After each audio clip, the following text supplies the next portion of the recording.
All right. All right. So let me get started real quick. And this is something I really hadn't had planned. This is just something that was on my mind last night. Last night I couldn't sleep, couldn't relax, couldn't unwind. I woke up in the middle of the night. I had this on my mind, and I wasn't even gonna really go on uh social media and talk about it, but I figured why not? It's late. I'm tired, but I can't. I know I ain't gonna be able to sleep. Where I am right now, it's already 12:30. I ain't gonna be able to sleep. I may as well come talk to y'all. Let's talk about God concepts. What is a God concept? A God concept is not only your idea about who God is, but about what God is. For many of us, we have a white Western idea of what God is. We have a God concept that was handed down to us through Christianity. That God concept is an anthropomorphized idea of a divine being that lives outside of space and time, um, for the most part. But even though our idea about God exists outside of space and time, many of us believe in the idea of God that looks like a European. Your God concept is what they call a core concept, meaning that everything about you, everything about how you live, everything about your relationships can be traced back and connected to that core concept of God. So if there's something wrong with your life, if there's something wrong with the way you eat, something wrong with your health, something wrong with your thought process, if you're dealing with a mental illness, if you're dealing with issues with your community, issues with your relationships with others, issues with your finances, a lot of that can be traced back to your concept of God. I'm realizing that now. And I'm realizing that many of the issues that we are having in our community, that we're having in our world, that we're having amongst ourselves comes back to our concept of who and what God is. Because quite often, that core concept of who and what God is going to be either accepted into our programming of our conscious mind, and it's going to be rejected by our savior mind or our unconscious mind. And when there's conflict between the conscious mind and the unconscious mind, between the active consciousness and the savior consciousness that is the subconscious mind, that creates conflict in our lives. In other words, things don't go smoothly. Things don't go the way they're supposed to. You don't make money like you're supposed to. You don't have relationships like you're supposed to. All because of the conflict of the mind, the conscious mind that takes action, and the unconscious mind that programs the action. Right now, there's a war going on, but the war is not outside. Prodigy was right. There is a war going on outside, but there's a war going on inside. No man is safe from. You're at war with yourself because you believe that there's a God somewhere up there that don't look nothing like you, that is telling you that you should do certain things that your moral compass tells you that are wrong. You worship a God that looks like the racist colonizer, took over your land, took over your resources, killed your ancestors, and raped your women. So your God concept is in control of your behavior. So many of the things that you do don't make no sense. And your unconscious mind understands they don't make no sense. That's why many of us are dealing with depression, we're dealing with anxiety. Why? Because we are acting in conflict with our own savior mind. Your savior mind is your subconscious mind. The subconscious mind knows what's real and knows what makes sense. And when you're doing things that your savior mind know ain't real and it knows don't make no sense, you're in conflict with yourself and it keeps you from being happy and it keeps you from being productive. Your God concept goes against nature. Your God concept goes against what your consciousness tells you. Your conscious and your consciousness tells you many things that are not verbalized because they're a part of the unconscious mind. The unconscious mind don't use words. It uses emotions. It uses images. It uses symbols. So the savior mind is trying to communicate to you that this concept that you've accepted as your God is destroying you. Destroying you so much that you're not even doing the things that nature wants you to do. You will let individuals destroy the planet because they look like your God concept. You will let individuals destroy your people because they look like your God concept. And your savior mind can't find peace. That's why so many people are dealing with depression now. And when you're dealing with this depression, you're diagnosed with a mental illness. Maybe you're not mentally ill. Maybe you're depressed because you see things are not right. Maybe you're suffering from anxiety because you understand that things are not right. Something's not right. So they give you a pill to take to assuage your sense of anxiety and assuage your sense of depression that's killing you and destroying you.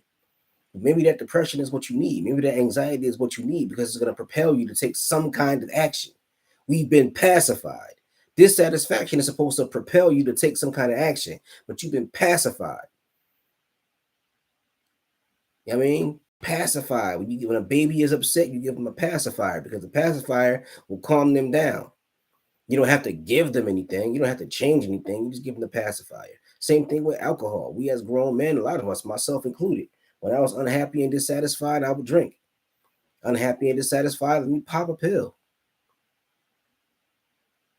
Going through depression, well, let me smoke some weed. I'll feel better. We being pacified. Like children, we're being pacified.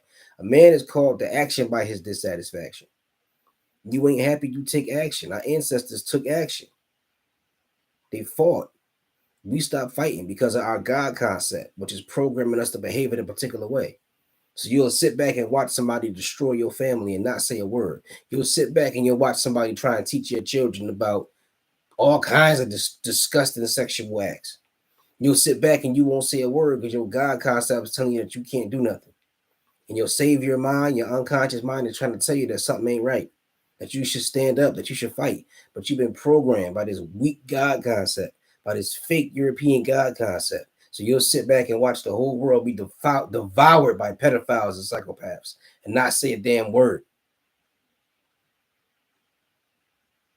I believe that I do believe in a spiritual God. But I will say this. Our 5% brothers and our Nation of Islam brothers got it 100% God. They got it 100% correct. You got to equate God with self in order to understand the supreme God. You have to do it mathematically because God is your God concept is infinite, therefore it's immeasurable. So what can you do with that? You can't do nothing with that. So you have to take God and turn God into something that is measurable and finite so you can understand it. Yourself, self is finite. You can understand that. You can calculate that. You can measure that. That's something you could use for business. You could calculate your God concept as self for business. You know how much labor you can put forth. You know what you can generate. You know what you can build. You know what you can create. Therefore, this God concept that's infinite, you don't know how to operate that. That's too big. But if I say that God is here within me, then I can operate that. I can operate that. I can calculate that. Then I can do business with it. You can't do business with something that you can't calculate. You need mathematics to do business. You can't do business with infinite.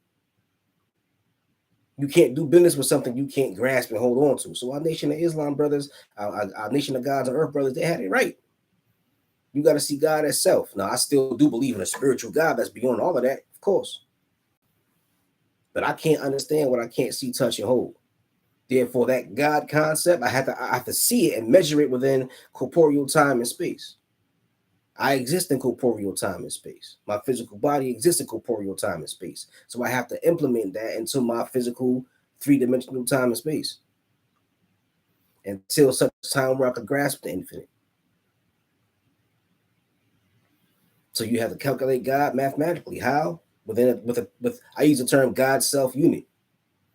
I gotta see what God can do based upon what I can do. And then change my behavior and calculate what I can do, and then base that upon God and use that as a means of measuring what God can do in my personal life. So your whole God concept, it implements itself into how you think, how you walk, how you talk, how you behave. That's why you see so many fat black Christians. Because you got some infinite God concept up there that ain't doing nothing in your personal life. So you just sit here and get fat and lazy. Sit back and get oppressed. That's why you got so many Christians with high blood pressure. You got so many Christians who leave God way up there. God is not here. God is way up there somewhere, and it's a white man. So your God concept is causing you to be sick and fat and bloated. However, if you see your God as something measurable here within yourself, that's going to force you to be more godly. Your God self unit. You got to calculate what this God can do. What can this God do in your personal life? We need something tangible in order to be able to calculate what God can accomplish. God can do anything. Okay, well, what that mean? If God can do anything, then that really don't mean nothing.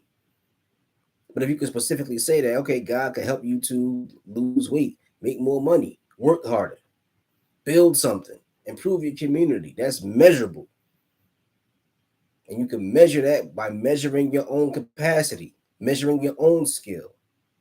That's mathematics. You got to see it mathematically because you want results. When you go to work, you have to mathematically calculate what you can do. So if I get paid this amount per hour and put in this amount of labor throughout the week and I work 40 hours a week, you can mathematically calculate how much money you're going to get. You got to be able to mathematically calculate the changes in your personal life based upon your God concept. And right now, your God concept is not giving you anything you can mathematically calculate. Since you think that God is up there somewhere and God is infinite, then that means that God has an infinite amount of things that he can do and an infinite amount of things he can't do. It's not specific enough. And we got to start being specific with our God concept. Otherwise, you ain't going to get no specific change. Imagine you went to work and just said, well, my boss could pay me anything. The company could just pay me anything. My boss is infinite. So my boss could do anything. I mean, he could pay you anything or pay you nothing. But when you go to work, you got a specific number of dollars you get paid per hour, and it's a specific amount you're going to need to live. This is how many hours I got to put in to get this money so I can do this. That's how your God concept got to operate.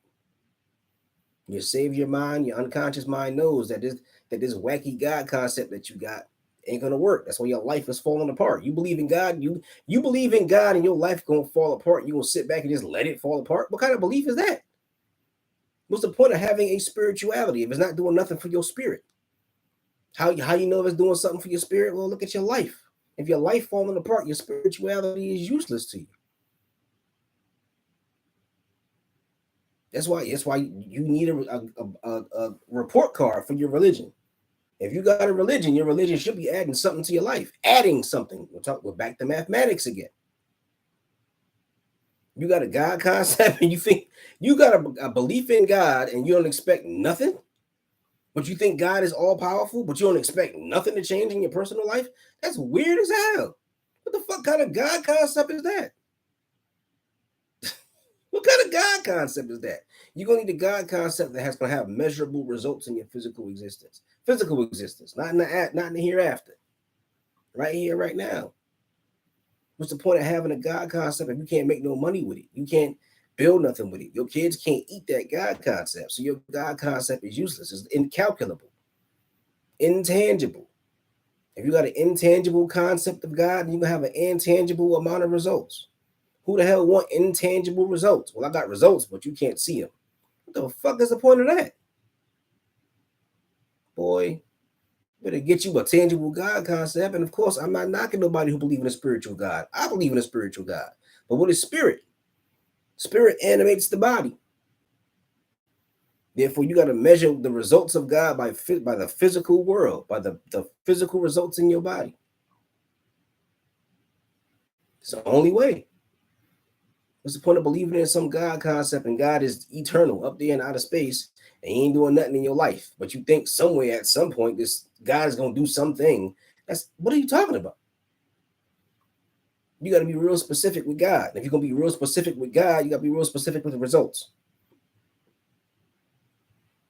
And your God concept is giving you real specific results in your life, but all these results are results that you don't want. What's the point of having a God concept if that's the end result? You got a God concept and a religion, and this all you got is a bunch of bullshit you don't want. Get out of my face with that shit. Get the fuck out of my face with that shit.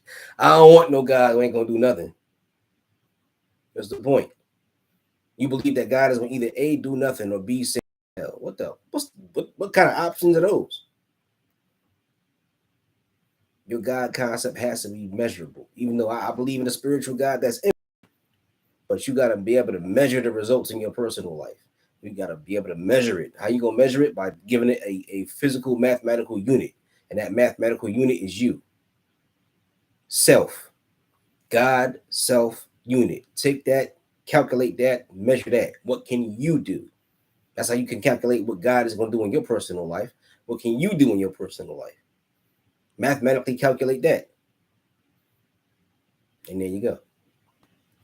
I'm tired. I'm trying not to eat at night no more. Eating at night make you gain weight. So I'm trying to be more disciplined, but I'll wake up in the morning with no appetite. And then around this time at night, I get hungry. So if I gotta focus my mind so I won't eat at night no more. That's gonna help me slim down and get more energetic during the day. So we fasting tonight. That's what God want me to do. I could calculate that. I can measure that. I'm out. Peace and blessings. Don't hate me in the morning.